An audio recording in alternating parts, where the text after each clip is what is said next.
got on the ride started normally, you know, everything started normally.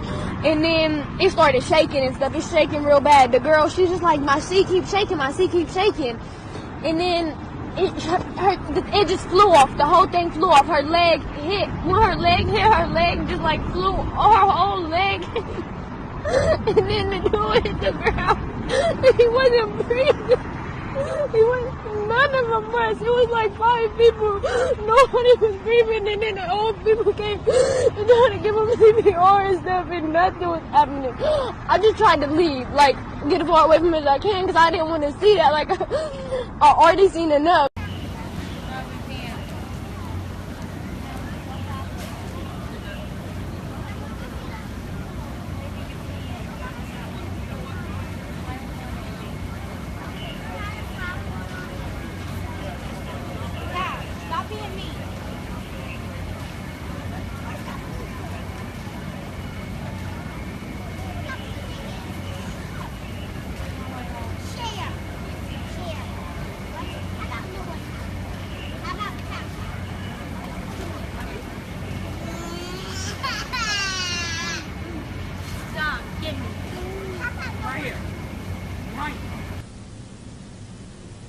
It's kind of hard to imagine that you have family that goes to a state fair and those calls come that there was a terrible accident, a terrible tragedy, and somebody you love was involved. It's a very, very tough situation when you go somewhere to celebrate and have a great time, and you're with friends and sometimes with family, and you know the fair is about the best things in life, and then tonight with this accident it becomes a terrible, terrible tragedy. Of course, what I want to know immediately is, first of all, what are we doing with rides? And so we shut all the rides down, and then beyond that, we want to know about what's the process for inspection. And we have a man here who heads our operation. He's been an inspector for 17 plus years, nearly a couple decades. He not only inspects the rides here at the Ohio State Fair, but he has been involved in inspecting rides all across the state. I think he mentioned there are 4,000 units that he's inspected. This particular ride was inspected multiple times, and I'll let him talk a little bit about this, including by a third-party inspector who he witnessed inspecting this ride.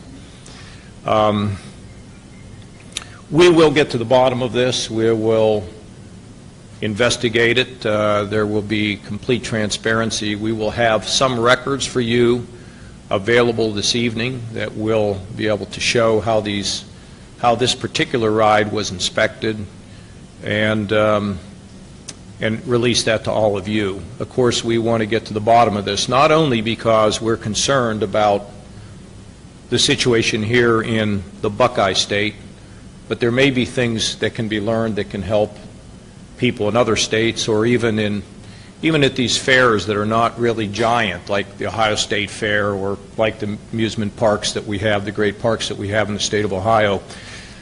But make no mistake about it, it is a very, very sad night for all of us. And I will be here tomorrow again I'll be here tomorrow on the fairgrounds and walk through the fairgrounds. I hope at some opportunity at some point I'll have an opportunity to speak to those who were involved or their loved ones. I think with that, let's take a few questions here. Will the fair be open tomorrow? Yeah, the fair is going to be open. The rides will not be reopened until they're all inspected again. Maybe this is a good opportunity, Mike, for you to talk about the procedures that you use, both before the fair opens, what happens as the fair opens, and what you do every day. You want to talk about that and introduce yourself, Mike. Good afternoon. My name is Michael Vartarella. I'm the Chief Inspector for Amusement Rights Safety for the Department of Agriculture, and I'm the guy that we have a team out here of 4 inspectors and myself, and office staff that actually comes out to the fairgrounds during this last week. We look at these rides at different stages. These rides come in on trucks. We're out here since last Wednesday.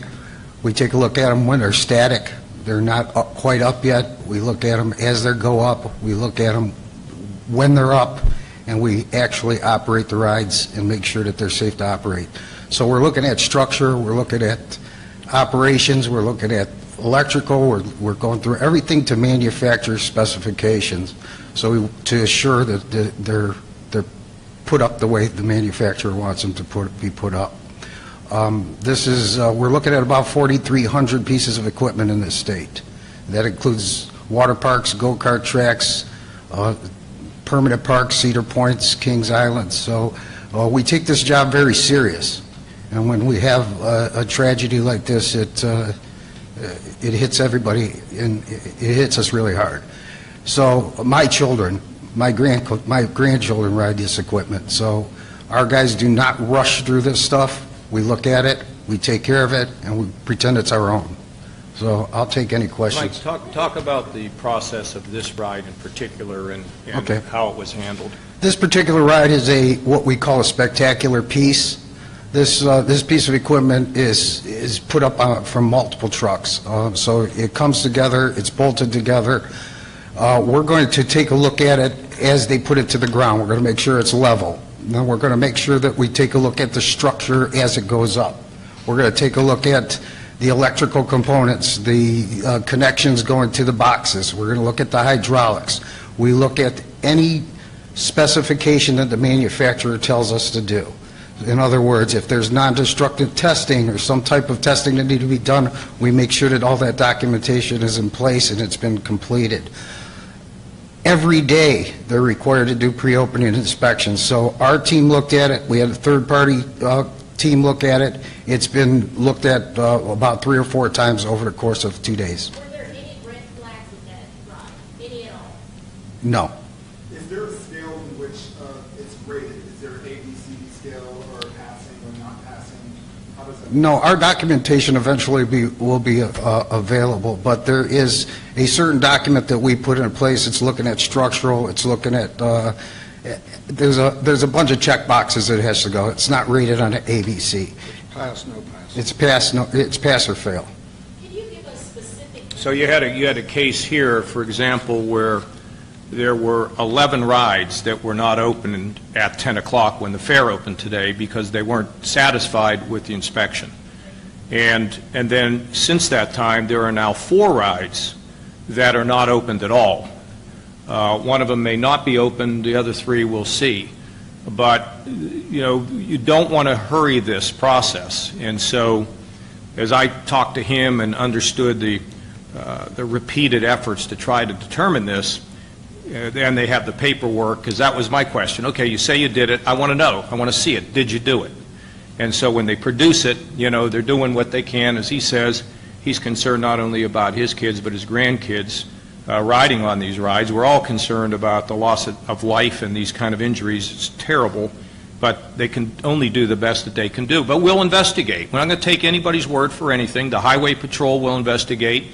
The Department of Agriculture will investigate. It will be fully transparent for everyone to understand. You mentioned that this ride went through several processes of investigating it prior to people getting on.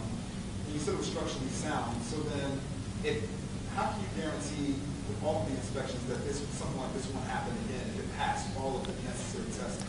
There's no guarantee. Obviously, mechanical or structural damage could be done where you can't see it.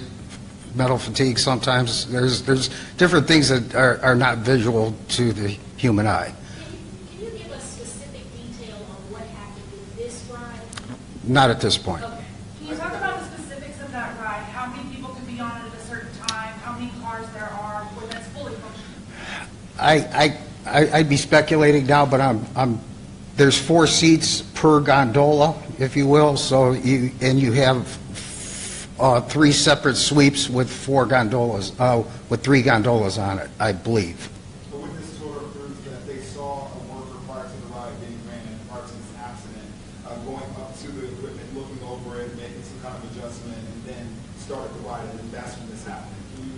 Can you I can't confirm that. Can you spell your last name? It's V as in Victor, ARTORELLA. I'm sorry, one more time. V as in Victor, ARTORELLA. When was it effective that the rides were closed?